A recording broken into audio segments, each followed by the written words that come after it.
ज्यादातर लोग अपनी चिंता से, आत्मचिंतन से दूर रहते हुए पर चिंतन में ही लगे हैं, अर्थात दूसरों की चिंता में ही लगे। इसका क्या होगा, उसका क्या होगा, यह तो सोचते हैं, लेकिन मेरा क्या होगा इसके बारे में कोई नहीं सोचता है। जब तक यह जीव अपने बारे में नहीं सोचेगा, तब तक यह जीव अपना कल्याण नहीं कर सकेगा। आत्म कल्याण के लिए आवश्यक है अपने आत्मा के बारे में चिंतन करो।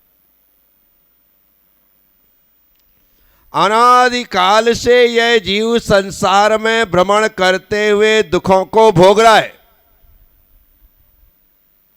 लेकिन उस दुख से मुक्त होने के उपाय जानने के बाद, समझने के बाद भी उस पर चलने का हिम्मत, चलने का साहस नहीं कर पाता। सभी लोग जानते हैं कि संसार दुखमय है, संसार में दुख के अलावा कुछ भी नहीं है, संसार में सार नाम की कोई चीज नहीं है। फिर भी ढूंढे जा रहे हैं, खोजे जा रहे हैं कि कहीं तो सार मिलेगा, कहीं तो सार मिलेगा, लेकिन कुछ भी नहीं मिलता। इस असार संसार में सार कुछ भी नहीं है, लेकिन पूरा पुरुषार्थ हमारे उस संसार से सुख को खोजने में लगा है। जहां जो चीज है ही नहीं, वहां पर सुख ढूंढोगे तो मिलेगा नहीं। स्त्रियों में सुख खोजा जा रहा है, पुत्रों में सुख खोजा जा रहा है, मित्रों में सुख खोजा जा रहा है, व्यापार बिजनेस काम धंधा रुपया पैसा में सुख खोजा जा रहा है, विषय भोगों में सुख खोजा जा रहा है, अच्छा खाना, अच्छा पीना, अच्छा पहनना, इसमें सुख खोजा जा रहा है।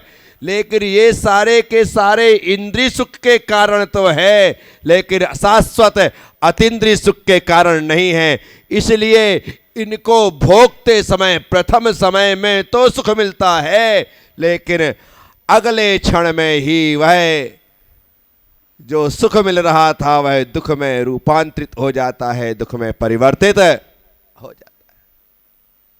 साथियों, संसार असारता, संसार की असारता का चिंतन करना है, और जिनमें सार दिख रहा है उनमें सार नहीं है, ऐसा चिंतन भी करना है। जब तक यह चिंतन हमारे द्वारा नहीं होगा, तब तक इस आत्मा का हित नहीं होगा। बिना चिंतन के चेतना जागृत नहीं होती है। चेतना को जगाने के लिए और चिरंतन को पाने के लिए चिंतन बहुत जरूरी होता है।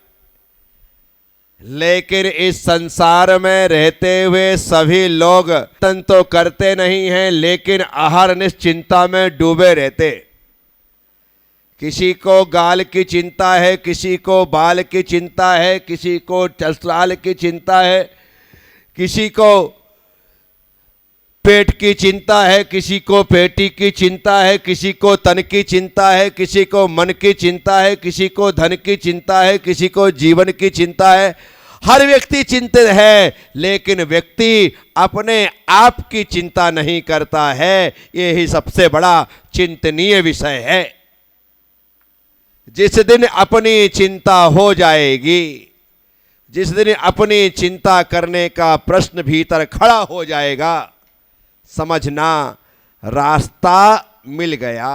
अभी तो सभी लोग उलझे हुए हैं, क्या श्रावक, क्या श्राविका, क्या साधु, क्या आरिका। जो है जिन्हें जिस चीज को, जिस तत्व को पाना चाहिए, उस तत्व को पाने का ख्याल ही नहीं आता है और बहिर्मुखता ही बनी हुई है। और जब तक ये बहिर्मुखता होगी तब तक यह जीव अंतर्मुखी नहीं हो सकता। जैसे आंख मूंदे बिना आराम नहीं मिलता है, वैसे ही आंख मूंदे बिना आत्मा राम नहीं मिलता है। आत्मा राम को पाना है, आत्मा को जानना है तो ये आंख मूंदना पड़ेगा और मुंह फेरना पड़ेगा। जिस दिन मुंह फिर जाएगा किससे? संसार से, उस दिन अभी सामने संसार है और पीछे भगवान है। सामने संसार है, पीछे भगवान है। अब आप चाहो कि मैं संसार को देखता रहूं और भगवान दिख जाए तो नहीं हो सकता है।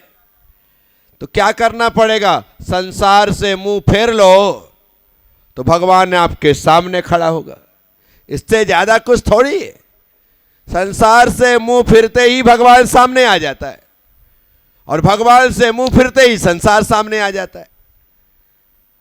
मैंने एक उदाहरण पहले दिया था कि एक व्यक्ति ने कहा कि संसार में परमात्मा है। संत ने कहा कि हाँ है। बोले है तो दिखाओ। बोले संसार में परमात्मा है तो दिखाओ। तो बोले देखो।